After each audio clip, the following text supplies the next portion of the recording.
Madam, ತಮಗೆ ಸಮುದಾಯ ಅಂತ ಪಂಚಮಸಾಲಿ ಸಮುದಾಯದಲ್ಲಿ ಬೇರೆಯವರು ಬರೋಕ್ಕೆ ತಮಗೆ ತಪ್ಪಲಿಕ್ಕೆ ತಮ್ಮದೇ ಸಮುದಾಯದ ಯಾವ್ದೋ ಪರ್ಟಿಕ್ಯುಲರ್ ನಾಯಕ ಅಥವಾ ನಾಯಕಿ ಕಾರಣ ನೋಡಿ. ಇವತ್ತು ಜನ ಮಾತಾಡ್ತಾ ಇದ್ದಾರೆ, ಹಲವಾರು ಯೂಟ್ಯೂಬ್ ಚಾನಲ್ಸ್ನವರು ಮಾಡಿದ್ರು ಕೆಲವೊಂದು ಸುದ್ದಿನ.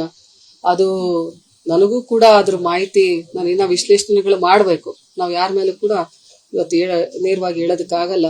ಇದು ಎಲ್ಲೋ ಒಂದು ಬೆಳವಣಿಗೆಗೆ ಇವತ್ತು ನಾನೇನ್ ದೊಡ್ಡ ಲೀಡರ್ ಅಲ್ಲ, ಎಲ್ಲೋ ಸಚಿವರಲ್ಲ, ಇನ್ಯಾವುದೋ ದೊಡ್ಡ ಮಟ್ಟದ ನಾಯಕಿ ಅಲ್ಲ. ನಾನು ಈಗ ತಾನೇ ಜಿಲ್ಲಾ ಪಂಚಾಯತಿ ಮಾಜಿ ಅಧ್ಯಕ್ಷಲಾಗಿ ಕಳೆದ ಬಾರಿ ಪಾರ್ಲಿಮೆಂಟ್ ನಿಂತು ಸೋತಂತವಳು. ನಾನು ಎಲ್ಲೋ 8 ಬಾರಿ ಶಾಸಕರಾಗಿ ಗೆದ್ದಿದ್ದೀನೋ, ಇನ್ನೆಲ್ಲೋ ಸಚಿವರಾಗಿದ್ದೀನೋ, ಇನ್ನೆಲ್ಲೋ ಸಂಸದರಾಗಿದ್ದೀನೋ ಅಂತಲ್ಲ. ಬೆಳೀತಾ ಇದ್ದಂಥವ್ರನ್ನ ಈ ರೀತಿ ಮಾಡಿದ್ದಾರೆ ಅಂತಂದ್ರೆ ಇದಕ್ಕೆ ಯಾರು ಕಾರಣಕರ್ತರು ಅಂತೇಳಿ ಮುಂದಿನ ದಿನಮಾನದಲ್ಲಿ ಜನರೇ ಇದಕ್ಕೆ ನಿರ್ಣಯವನ್ನು ಮಾಡ್ತಾರೆ.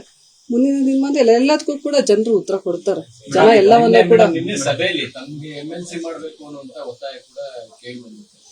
ಅದ್ರ ಬಗ್ಗೆ ಮುಖ್ಯಮಂತ್ರಿಗಳು ಇಲ್ಲ, ನಮ್ಮ ಎಲ್ಲಾ ನಾಯಕರು, ನಮ್ಮ ಎಲ್ಲಾ ಮುಖಂಡರು, ಅದರಲ್ಲಿ ಹಿರಿಯ ಮುಖಂಡರು ಕೈ ಮುಗಿದು ಎದ್ ನಿಂತು ನನಗೆ MLC ನನ್ನ ಮುಂದಿನ ರಾಜಕೀಯ ಭವಿಷ್ಯ ಏನು, ಇಷ್ಟು ದಿನ ಪಾರ್ಲಿಮೆಂಟ್ ಒಂದು ಡಿಫಿಟೆಡ್ ಕ್ಯಾಂಡಿಡೇಟ್ ಅಂತ ಹೇಳಿ ಕ್ಷೇತ್ರದಲ್ಲಿ ಓಡಾಡ್ತಾ ಇದ್ರು, ಮುಂದೆ ಅವ್ರು ಏನಂತ ಓಡಾಡ್ಬೇಕು ಅಂತ ಹೇಳಿದಾಗ ಇವತ್ತು MLCನಾದ್ರು ಇಲ್ಲ ಅಂದ್ರೆ ಯಾವ್ದಾದ್ರು ಒಂದು ಅಸೆಂಬ್ಲಿ ಕ್ಷೇತ್ರನಾದ್ರೂ ಅವರಿಗೆ ಕೊಡಿ, ಅವ್ರು ಮತ್ತೆ ರಾಜಕೀಯ ಜೀವನ, ಅವ್ರದ್ದು ಭವಿಷ್ಯ ಉಜ್ವಲವಾಗುತ್ತೆ. ಅವರು ಒಬ್ಬ ದೊಡ್ಡ ನಾಯಕಿಯಾಗಿ ಬೆಳೆಯುವಂಥದ್ದನ್ನ ನಾವೆಲ್ಲರೂ ಕೂಡ ನೋಡ್ಬೇಕಾಗಿದೆ.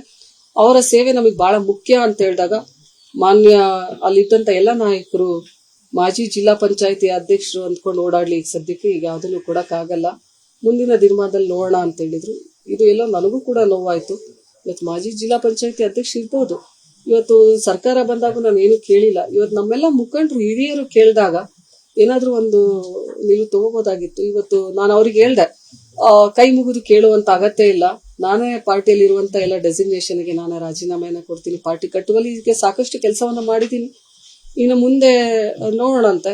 ಈಗ ನೀವು ಕೈ ಮುಗಿದು ಕೇಳುವಂತ ಅಗತ್ಯ ಇಲ್ಲ, ನನಗೆ ಬೇಡ ಅಂದ ನೀವ್ಯಾಕೆ ಕೇಳ್ತಾ ಇದ್ದೀರಾ ಅಂತೇಳಿ ನಾನು ಅವ್ರಿಗೆ ಮನವಿಯನ್ನ ಮಾಡ್ತೇನೆ. ಮೇಡಮ್, ತಮಗೆ ಸಮುದಾಯ ಅಂತ ಪಂಚಮಸಾಲಿ ಸಮುದಾಯದಲ್ಲಿ ಬೇರೆಯವರು ಬರೋಕ್ಕೆ ತಮಗೆ ತಪ್ಪಲಿಕ್ಕೆ ತಮ್ಮದೇ ಸಮುದಾಯದ ಯಾವ್ದೋ ಪರ್ಟಿಕ್ಯುಲರ್ ನಾಯಕ ಅಥವಾ ನಾಯಕಿ ಕಾರಣ ನೋಡಿ. ಇವತ್ತು ಜನ ಮಾತಾಡ್ತಾ ಇದ್ದಾರೆ, ಹಲವಾರು ಯೂಟ್ಯೂಬ್ ಚಾನಲ್ಸ್ನವರು ಮಾಡಿದ್ರು ಕೆಲವೊಂದು ಸುದ್ದಿನ.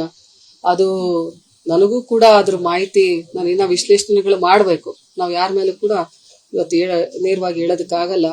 ಇದು ಎಲ್ಲೋ ಒಂದು ಬೆಳವಣಿಗೆಗೆ ಇವತ್ತು ನಾನೇನ್ ದೊಡ್ಡ ಲೀಡರ್ ಅಲ್ಲ, ಎಲ್ಲೋ ಸಚಿವರಲ್ಲ, ಇನ್ಯಾವುದೋ ದೊಡ್ಡ ಮಟ್ಟದ ನಾಯಕಿ ಅಲ್ಲ. ನಾನು ಈಗ ತಾನೇ ಜಿಲ್ಲಾ ಪಂಚಾಯತಿ ಮಾಜಿ ಅಧ್ಯಕ್ಷಲಾಗಿ ಕಳೆದ ಬಾರಿ ಪಾರ್ಲಿಮೆಂಟ್ ನಿಂತು ಸೋತಂತವಳು. ನಾನು ಎಲ್ಲೋ 8 ಬಾರಿ ಶಾಸಕರಾಗಿ ಗೆದ್ದಿದ್ದೀನೋ, ಇನ್ನೆಲ್ಲೋ ಸಚಿವರಾಗಿದ್ದೀನೋ, ಇನ್ನೆಲ್ಲೋ ಸಂಸದರಾಗಿದ್ದೀನೋ ಅಂತಲ್ಲ.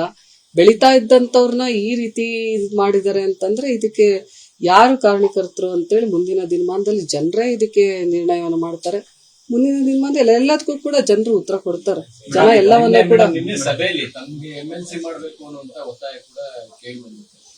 ಅದ್ರ ಬಗ್ಗೆ ಮುಖ್ಯಮಂತ್ರಿಗಳು ಇಲ್ಲ, ನಮ್ಮ ಎಲ್ಲಾ ನಾಯಕರು, ನಮ್ಮ ಎಲ್ಲಾ ಮುಖಂಡರು, ಅದರಲ್ಲಿ ಹಿರಿಯ ಮುಖಂಡರು ಕೈ ಮುಗಿದು ಎದ್ ನಿಂತು ನನಗೆ MLC ನನ್ನ ಮುಂದಿನ ರಾಜಕೀಯ ಭವಿಷ್ಯ ಏನು, ಇಷ್ಟು ದಿನ ಪಾರ್ಲಿಮೆಂಟ್ ಒಂದು ಡಿಫಿಟೆಡ್ ಕ್ಯಾಂಡಿಡೇಟ್ ಅಂತ ಹೇಳಿ ಕ್ಷೇತ್ರದಲ್ಲಿ ಓಡಾಡ್ತಾ ಇದ್ರು, ಮುಂದೆ ಅವ್ರು ಏನಂತ ಓಡಾಡ್ಬೇಕು ಅಂತ ಹೇಳಿದಾಗ ಇವತ್ತು MLCನಾದ್ರು ಇಲ್ಲ ಅಂದ್ರೆ ಯಾವ್ದಾದ್ರು ಒಂದು ಅಸೆಂಬ್ಲಿ ಕ್ಷೇತ್ರನಾದ್ರೂ ಅವರಿಗೆ ಕೊಡಿ, ಅವ್ರು ಮತ್ತೆ ರಾಜಕೀಯ ಜೀವನ, ಅವ್ರದ್ದು ಭವಿಷ್ಯ ಉಜ್ವಲವಾಗುತ್ತೆ. ಅವರು ಒಬ್ಬ ದೊಡ್ಡ ನಾಯಕಿಯಾಗಿ ಬೆಳೆಯುವಂಥದ್ದನ್ನ ನಾವೆಲ್ಲರೂ ಕೂಡ ನೋಡ್ಬೇಕಾಗಿದೆ.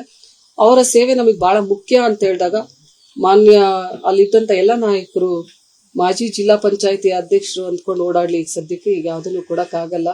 ಮುಂದಿನ ದಿನಮಾನದಲ್ಲಿ ನೋಡೋಣ ಅಂತ ಹೇಳಿದ್ರು. ಇದು ಎಲ್ಲೋ ನನಗೂ ಕೂಡ ನೋವಾಯ್ತು.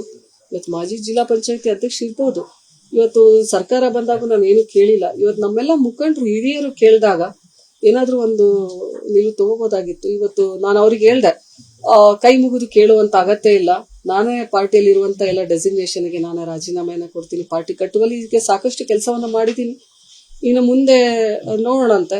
ಈಗ ನೀವು ಕೈ ಮುಗಿದು ಕೇಳುವಂತ ಅಗತ್ಯ ಇಲ್ಲ, ನನಗೆ ಬೇಡ ಅಂದ ನೀವ್ಯಾಕೆ ಕೇಳ್ತಾ ಇದ್ದೀರಾ ಅಂತೇಳಿ ನಾನು ಅವ್ರಿಗೆ ಮನವಿಯನ್ನ ಮಾಡ್ತೇನೆ. ಅನುಕ್ಷಣದ ಸುದ್ದಿಗಳಿಗಾಗಿ ವಿಸ್ತಾರ ನ್ಯೂಸ್ ಯೂಟ್ಯೂಬ್ ಚಾನೆಲ್ ಸಬ್ಸ್ಕ್ರೈಬ್ ಮಾಡಿ. ಹೊಸ ಸುದ್ದಿಗಳ ನೋಟಿಫಿಕೇಶನ್ಗಾಗಿ ಬೆಲ್ ಐಕಾನ್ ಕ್ಲಿಕ್ ಮಾಡಿ. ಲೇಟೆಸ್ಟ್ ಅಪ್ಡೇಟ್ಸ್ಗಾಗಿ www.vistaranews.com ವೆಬ್ಸೈಟ್ಗೆ ವಿಸಿಟ್ ಮಾಡಿ. ಅಂಗೈಯಲ್ಲೇ ಜಗತ್ತಿನ ಸುದ್ದಿ ತಿಳಿಯಲು ವಿಸ್ತಾರ ನ್ಯೂಸ್ ಕನ್ನಡ ಆಪ್ ಡೌನ್ಲೋಡ್ ಮಾಡಿ.